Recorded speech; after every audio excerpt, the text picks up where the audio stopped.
과거 유럽에서 서방 진영과 공산 진영을 가르는 국경은 서독과 동독 사이의 콘크리트 장벽이었습니다. 독일에 분단된 국경이 서방 진영과 비서방 진영을 가르는 주요한 국경이 됐던 것입니다.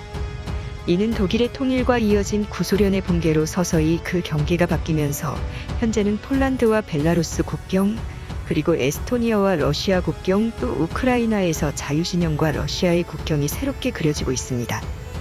국토전략TV? 이와 비슷하게 아시아에서는 현재 과거 90년대 이전 유럽의 상황과 마찬가지로 한반도의 분단으로 인한 휴전선이 아시아의 자유진영과 비자유진영을 나누는 국경선처럼 돼버린 상황입니다. 통일 이후 남과 북의 휴전선, 그 의미를 넘어선 우리의 국경선의 변화가 아시아 자유진영 국가 또 비자유진영 국가의 국경선을 어떻게 변화시키게 될지, 또 어떠한 국경선이 있을지 살펴봅니다. 첫 번째, 압록강 두만강. 통일 이후 압록강과 두만강변엔 지금보다 더 높은 장벽이 세워질 가능성이 있습니다. 통일 이후 중국의 한반도에 대한 군사적 개입 가능성이 크기 때문에 한반도 휴전선에 집중된 우리나라의 군사력이 압록강 두만강으로 집중 이전될 것으로 보입니다. 이미 중국은 압록강까지 향하는 주요 고속철도 노선을 뚫어놓았을 뿐 아니라 압록강 하천변에 언제라도 군병력들이 도하할 수 있는 저반시설까지 만들어 놓고 있습니다. 게다가 신압록강대교를 만들어서 언제라도 한반도로 건너올 준비를 하고 있는 것으로 파악되고 있습니다. 하지만 통일이 되면 한국은 통일이 되는 즉시 특수부대와 공병단을 파견하여 압록강 두만강 국경에 중국군이 내려오지 못하도록 거대한 장벽과 방해물을 설치할 것으로 보입니다. 유럽의 폴란드와 벨라루스는 원래 국경 없이 자유롭게 이통행이 가능하던 구공산권 국가들이었습니다. 그러나 지금은 매우 두꺼운 DMZ와 같은 국경지대가 두 국가 사이에 만들어진 상황입니다. 한반도 역시 통일 직후에 압록강 두만강변에 일정 규모의 비무장지대 설정 등이 이뤄질 것으로 보입니다. 한반도 통일이 이뤄지게 되면 중국에서 한반도로 건너오는 중국인들의 숫자가 크게 늘어날 수 있어 마치 미국의 멕시코 국경과 같이 한국에서의 경제적 이득을 노리기 위한 목적, 혹은 중국 당국으로부터 정치적 박해를 피하기 위해 통일한국으로 넘어오는 중국인의 숫자가 크게 늘어날 것으로 예상되어지기 때문에 삼엄한 국경지대로 변모될 것으로 보입니다. 이 때문에 신의주시를 비롯한 나진 등 주요 국경도시들은 통일 이후에도 미중 패권 갈등이 종식되지 않는 이상 큰 도시로 성장하기보다는 유엔사 혹은 한국군이 집중 주둔하는 군사적 도시로 성장하게 될 가능성이 있습니다. 일각에서는 압록강변의 완충지대를 설정해 새로운 DMZ를 설정하는 방식으로 중국과 통일한국 간의 충돌을 방지하자는 제안을 하기도 합니다. 실제 청나라 시대에는 조선과 청나라 사이 남만주 지역 일대에 봉금지대를 설정해서 조선과 청나라 충돌을 막기 위한 일종의 완충지대가 설정됐기도 했습니다. 이 같은 일이 비슷하게 일어날 가능성이 있습니다. 요동반도에서부터 조선 족자치구에 이르는 인구 밀도가 적은 산악지대를 중심으로 비무장지대, 완충지대를 설정해 중공 세력과 통일한국 세력 두 개의 체제가 대립하는 지역이 될 것으로 보입니다. 두 번째, 만리장성. 현재 중국 내 지역 중에서는 만리장성을 유심히 지켜봐야 합니다. 현재 중국에서 가장 큰 문제가 되고 있는 소수민족 지역 중에는 신장 위구르 자치주가 있습니다. 이외에 문제가 되는 지역 중 한국과 가장 밀접한 연관이 있는 지역은 바로 내몽골 지방입니다. 현재 중국 민족을 이루는 한족과 내몽골의 국경은 바로 만리장성이 가르고 있습니다. 일종의 이민족과 중국 화하족 한족을 지정학적으로 구분짓는 경계선이 바로 다름 아닌 만리장성입니다.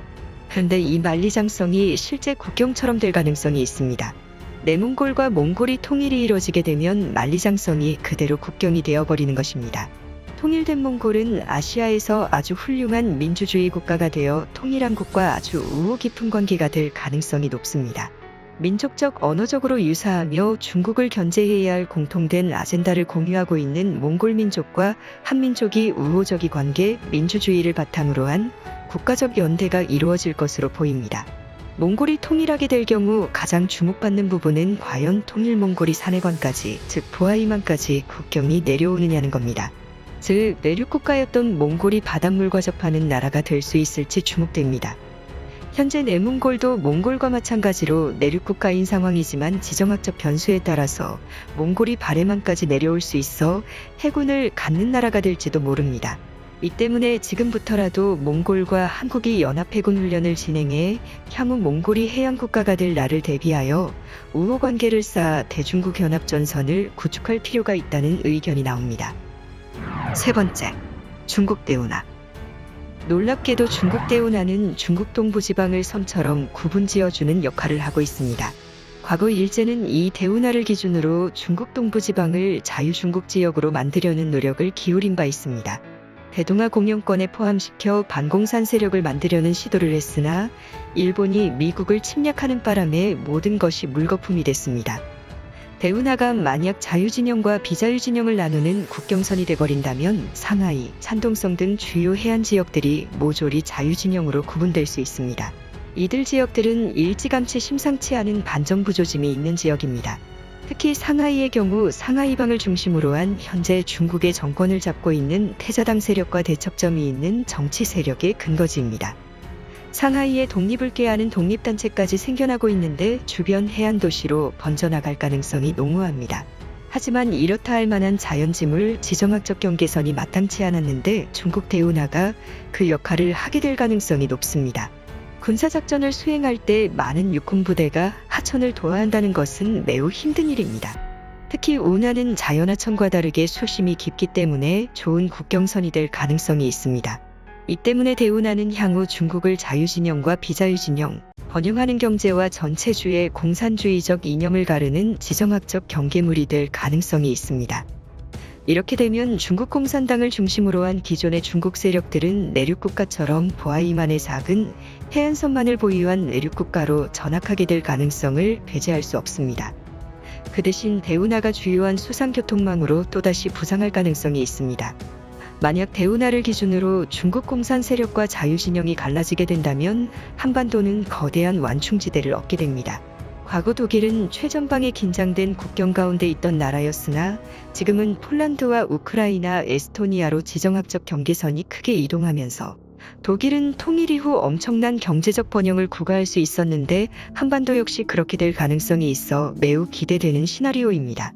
무엇보다 번영하는 중국 해안 도시 주민들은 경제적으로 번영했음에도 체제의 불안함 속에서 자유가 속박된 삶을 살고 있었는데 이러한 대운하를 기점으로 자유진영 체제가 들어서게 된다면 많은 주민들이 해방될 수 있어 인류사적 사건이 될 것입니다. 네 번째, 자오라이운하. 중국 산둥반도는 원래 섬이었습니다. 자우저우만과 라이저우만을 가르는 거대한 해협이 산둥반도를 섬으로 만들어준 역사가 있습니다. 일부 제야 사학계에서는 해당 지역이 과거 동청주 지방 백제나 신라관 아래 지배 영토였을 것이라는 분석이 나오며 우리 교과서에서도 백제의 산둥반도 진출에 관한 역사를 짤막하게 다룬 바 있습니다. 그런데 그 해협의 경계선이 오늘날까지 남아 있습니다. 바로 자우라이하천입니다. 자우저우만과 라이저우만을 가르는 산둥반도의 가장 낮은 저지대를 흐르는 하천인데 이 자연지물은 오늘날 산둥반도의 작은 지역에 지정학적 경계선을 만들고 있습니다. 자우라이운하를 기준으로 동쪽 칭다오, 옌타이, 웨이하이 일대의 경우에는 인구가 토탈 2,500만 정도로 지금의 대만섬 인구 정도가 살고 있습니다. 모두 소득 수준이 높고 중국에서도 미남 미녀가 많은 지역으로도 유명합니다. 신체적으로 연예인들 같은 외형을 하고 있는 사람들이 이 지역에 많은 것으로 중국에서도 유명합니다. 슈퍼스타 판빙빙 같은 스타들을 배출했을 뿐 아니라 실제 중국 내에서 가장 신장이 큰 사람들이 바로 이 지역에 거주하고 있습니다. 이 때문에 이 지역 주민들을 동이족의 후예들로 보는 경향이 높고 심지어 산둥어라는 지역 방언까지 있는데 놀랍게도 그들이 사용하는 이 한자어 발음은 한국어의 한자어 발음과 유사한 소리를 내서 한민족과 모종의 연결고리가 있을 것이라는 의견이 나옵니다. 이 때문에 일각에서는 산둥공화국의 설립을 말하기도 합니다. 웨이하이를 수도로 한 인구 2,500만 명의 자유진영 국가가 산둥반도 지역에 세워질 수 있을 것이라는 의견이 나오는 것입니다.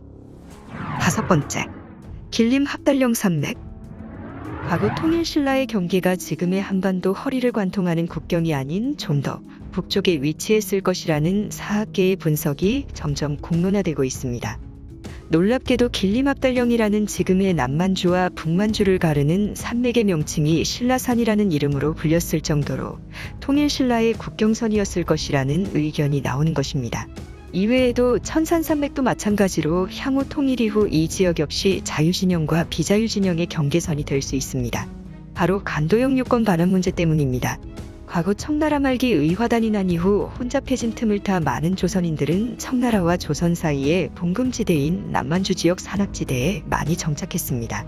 이후 조선 말 대한제국 시기 이 지역을 관리하기 위한 행정기구를 파견해 해당 지역을 대한제국령으로 편입시켰던 역사가 있는데, 이를 간도지방으로 부르며 오늘날까지도 대한제국령 해외 영토처럼 여겨지고 있습니다. 하지만 일제강점과 동시에 만주철도 부설권과 간도역 유권이 불법적으로 교환됐던 것이 밝혀지면서 간도역 유권 반환 문제가 국제문제로 부상하고 있습니다. 실제 해당 문제는 국제사법재판소에 제소된 바 있으며 해당 소송에서 승소를 하게 될 경우 통일한국의 국경은 지금의 압록강이 아닌 과거 통일신라의 국경처럼 여겨지는 천산산맥, 길림합달령 산맥 일대가 새로운 국경처럼 될 가능성이 있습니다.